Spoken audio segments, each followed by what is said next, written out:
Shalom, saya Monique Rakers dari Fakta Israel.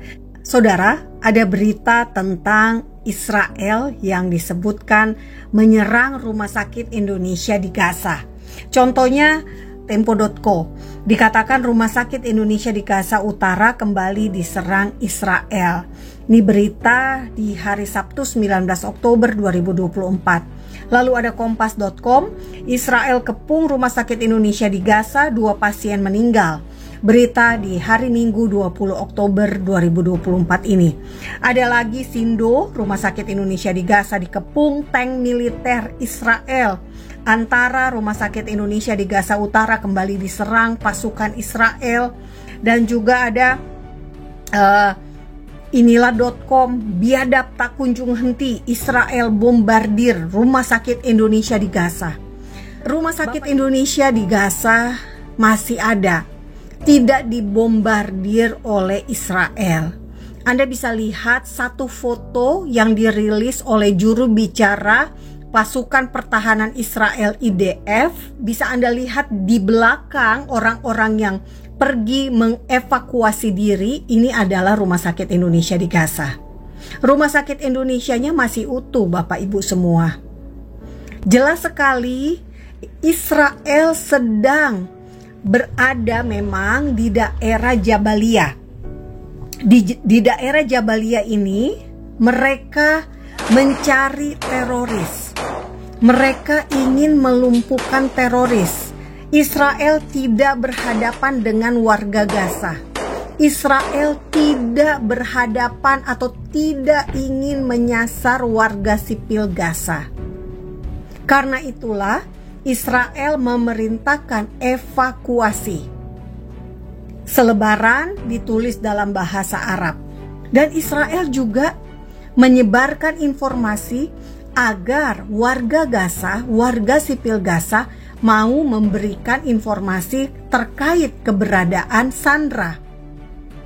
Masih ada 101 tawanan, masih ada 101 orang Israel dan sejumlah warga negara asing lainnya yang diculik oleh Hamas dan warga sipil Gaza pada 7 Oktober 2023. Sudah setahun lebih. Nah, sekarang Bapak Ibu, setelah pemimpin Hamas Yahya Sinwar tewas pada 16 Oktober 2024, seharusnya warga Gaza ini tidak perlu ketakutan lagi terhadap Yahya Sinwar. Harusnya orang-orang yang memegang para sandera yang diculik itu, harusnya mereka sadar. Mereka tidak perlu lagi untuk membela Yahya Sinwar. Karena apa? Yahya Sinwarnya sudah tidak ada, Bapak Ibu. Mereka diberikan satu pilihan, serahkan tawanan orang yang diculik itu ke tangan Israel, maka mereka akan dibiarkan hidup. Mereka akan diberikan jaminan keselamatan. Ini penting sekali Bapak Ibu untuk Bapak Ibu ketahui, agar Bapak Ibu juga tahu bahwa Israel itu tidak mau berlama-lama perang di Gaza. Mereka hanya berurusan dengan tawanan. Sebetulnya istilah tawanan ini juga tidak tepat, karena ketika 7 Oktober terjadi, penculikanlah yang sesungguhnya terjadi Bapak Ibu. Bukan penawanan. Penawanan itu terjadi jika ada kondisi perang. Dua belah pihak berperang. Israel dan Hamas berperang. Tapi pada 7 Oktober 2023 itu yang terjadi adalah situasi gencatan senjata. Tidak ada perang, tidak ada konflik, tetapi Hamas memulai konflik. Hamas menculik, jadi bahasa atau kata yang tepat adalah culik. Orang-orang Israel, orang-orang dari berbagai bangsa itu diculik dari tanah, dari wilayah Israel oleh Hamas, bahkan oleh warga sipil Gaza. Nah, kembali ke soal rumah sakit Indonesia. Bapak Ibu semua, berulang kali kita sering mendengar tentang berita yang mengatakan rumah sakit Indonesia diserang, rumah sakit Indonesia diserbu, rumah sakit Indonesia dibom lah dan sebagainya. Itu semua adalah berita-berita yang tidak sepenuhnya benar, misinformasi. Karena apa? Karena Israel tidak menyasar rumah sakit, kecuali di rumah sakit itu ada teroris Hamas, kecuali di rumah sakit itu ada senjata, dijadikan gudang senjata oleh Hamas, dan yang terutama kecuali di rumah sakit itu tidak ada terowongan.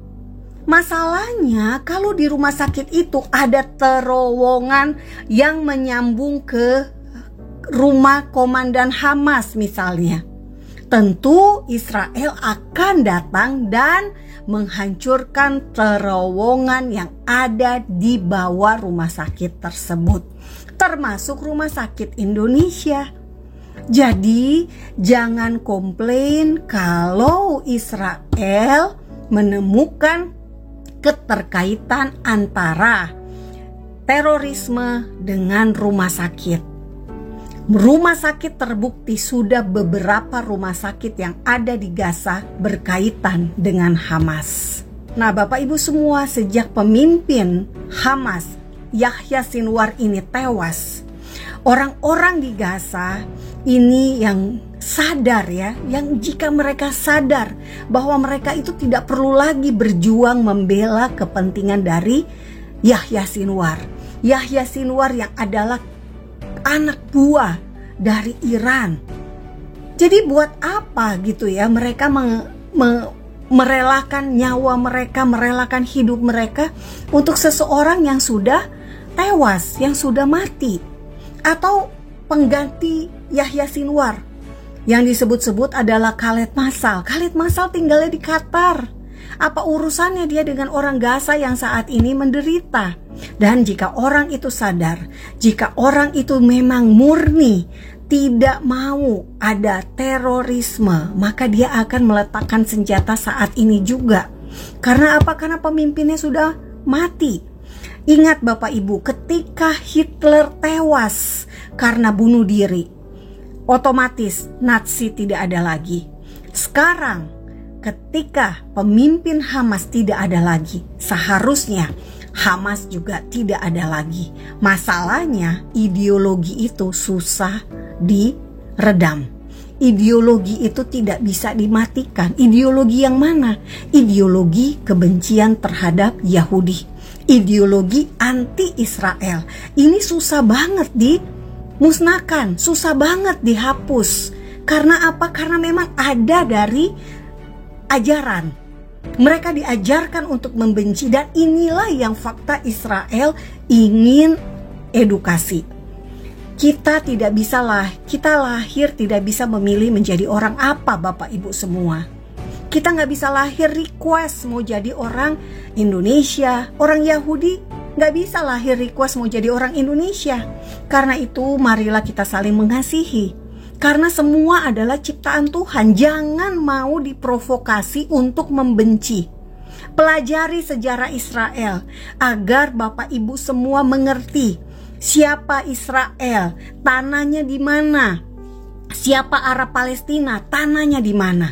Dan itulah gunanya Anda mengikuti semua informasi yang sesuai fakta. Saya Monique Rakers, terima kasih Anda sudah mendukung pelayanan edukasi Fakta Israel. Salam damai dari Fakta Israel.